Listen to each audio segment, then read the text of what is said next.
Welcome to the Memoir Network's Better Memoir Writing Masterclasses.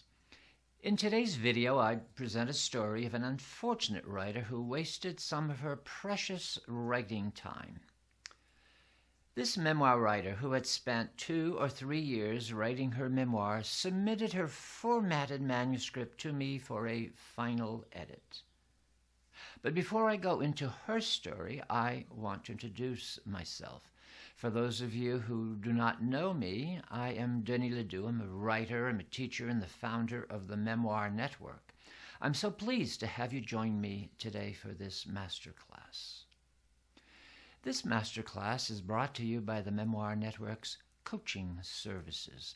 A writing coach offers you just-in-time solutions, be it encouraging you to persevere, providing you technical guidance, teaching specific writing skills, prompting you to action, counseling you through writing blocks, and planning a writing schedule. So set up a complimentary Get Acquainted session by going to the address listed in the description of this video. And I'll also have a bonus for you at the end of this video. Now, back to the writer whose story I'm about to share. As I read her manuscript, I struggled to find its focus. There didn't seem to be any. Ouch!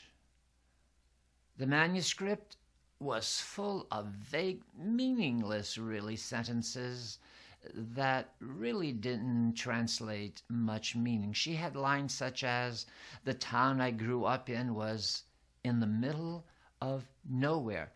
Ouch again. The timeline jumped from something in one paragraph to something that occurred 10 years earlier than something in a second paragraph. The reader, that was me, was left confused about what happened and what were the cause and effect relationships between these mentions. Ouch, ouch, ouch. The story was clearly meaningful to the writer and, as such, was worth her time to write, but the story was meaningless to the reader and not particularly worth the time to read. This woman, who had sent me her manuscript, had spent 2 or 3 years writing a memoir that was, frankly, it was unintelligible, uninteresting, and basically unpublishable for anyone but her family and friends. "But I have worked so hard," she lamented later when we spoke over the phone. She was clearly upset. She felt that her effort ought to be rewarded with praise. But the reality is that books, memoirs, are praised on the results and not on the effort that went into creating them. Rewarding effort is a grade school sort of reward. It doesn't work that way in the world of adults where output and not input rules. If working so hard were sufficient, all of us would be successful at all of our efforts. But success does not always crown effort. Success only presents laurels to those who do right effort. The tragedy here of this woman is that I or any other Memoir Network writing coaches or coaches in any other writing company could have taught this woman to write a good memoir over the space of a few months had we worked together, had she chosen to work with us. In that time, she would have begun to master techniques that are necessary to writing a good memoir, a memoir that would appeal to a larger audience than family and friends. Frankly, other than her children, her husband, and a few friends, I can't imagine anybody wanting to read such a rambling, uninteresting book, and much less wanting to pay for it. Let me talk to you a minute about coaching. Coaching is essentially teaching. A coach assesses where a writer is at and works on a regular basis at improving the writer's skills and activity. All of this wasted effort on the woman's part was so unnecessary. The writer was obviously a first-time writer. She had presumed she knew how to write a memoir. I don't know why she might have presumed that, but she did. That writing was somehow easy. She was and is, after all, intelligent and accomplished.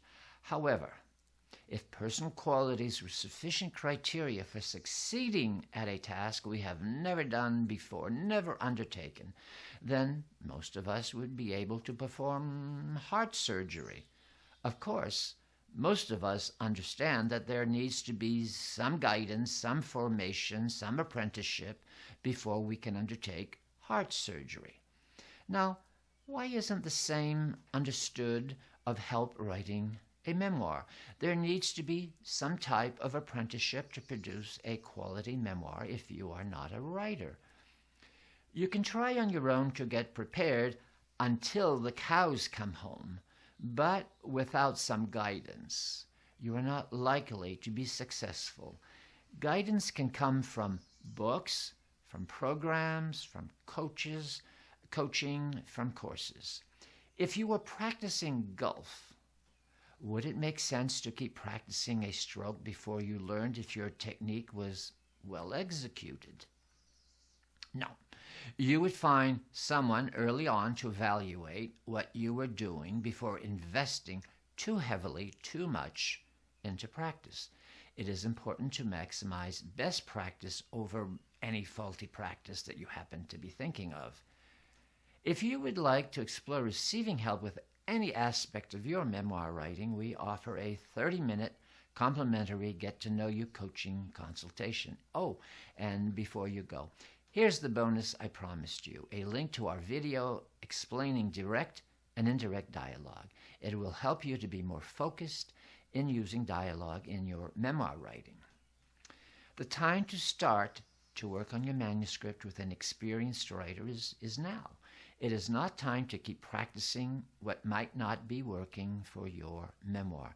Good luck writing your memoir, and remember, inch by inch, it's a cinch. Yard by yard, it's hard.